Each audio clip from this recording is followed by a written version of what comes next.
Well, good morning, guys. Aaron Walker coming to you live from the Greenway. I had to get out the winter duds, the hat. I was freezing my hind end off out here yesterday. So I'm ready today, though. I'm a few minutes late coming to you. I had to stay up a little bit late last night to see what happened with this election.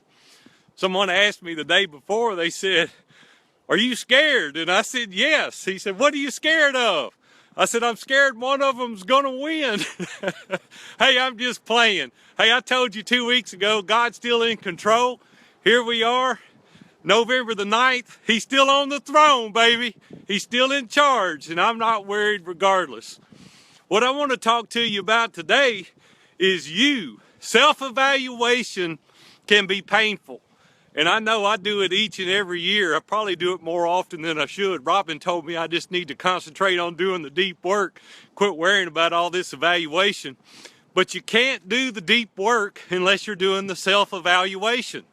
It's towards the end of the year. Reflect back. This wind's blowing like something crazy out here this morning. I want you to do evaluations on yourself. Let me tell you how I do this. I ask other people, and that can be really painful. I'll write questions out and things like, do you perceive me as being kind and gentle or arrogant? Do you see me treating my wife in public like I should? Do you see me spending time with my children like I should? Do you see me meeting the needs of my clients like I should? Other people's perspective is different. Most of the time, other people see you differently than you see yourself. I even got my nose running out here this morning. It's cold. But hey, you got to keep going. You got to keep going on that Greenway. No excuses. Let me get back to what I was saying. But anyway, take some time and think about you as an individual. Look at yourself and think and do an evaluation. And then do the questions that I just laid out for you and let other people evaluate you as well. You might be surprised what you find out. Each year when my kids were little, we would spend a week in the mountains the day after Christmas because I was wore out after being in the retail for 27 years. And we'd go up there and hang out. We had a little place up in Gatlinburg, and we'd go up there and hang out for a week. And I'd say, "Hey, forget I'm your dad.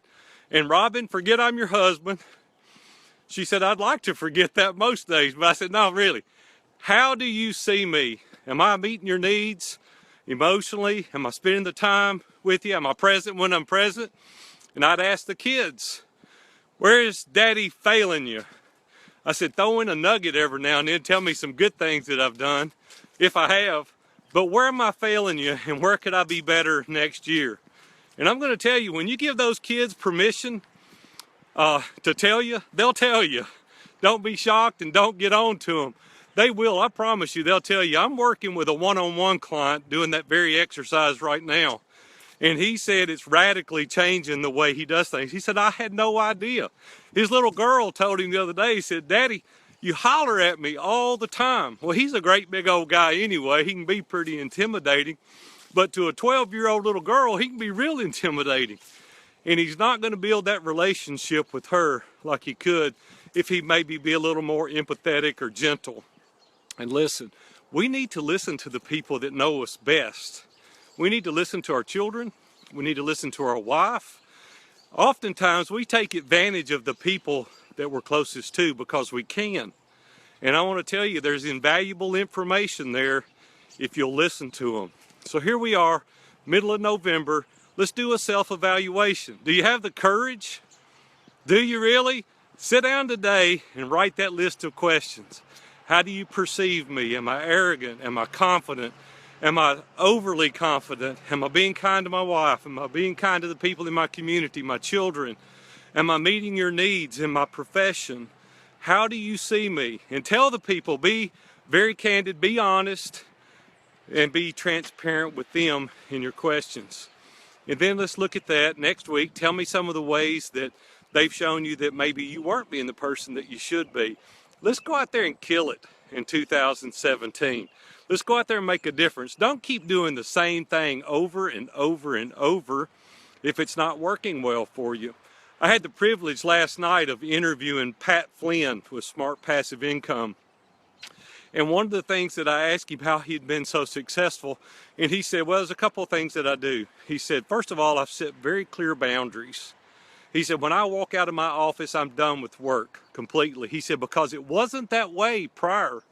He said, I'd go out in the house and my kids would be running around. My wife looked at me one day and he said, I had this glossed look.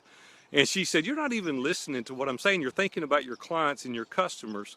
So he set boundaries and said, when I walk out of the office, I'm done. I turn the lights off and I'm finished. The other thing is I do the deep work. I only do the things that really matter. I don't do the things that appear to be busy work. He said, I do the things that matter. And as a result of that, he's been very successful. He's got a great book out called Will It Fly? You need to get that book if you haven't yet. And also, Smart Passive Income is one of the best podcasts in the country. You need to listen to Pat Flynn if you haven't already done so. Do the deep evaluation. Let's get in there and do the deep work in 2017. I'm Aaron Walker, coming to you live, baby, from the Greenway. I got to get back after it. See you later. Y'all have a good one.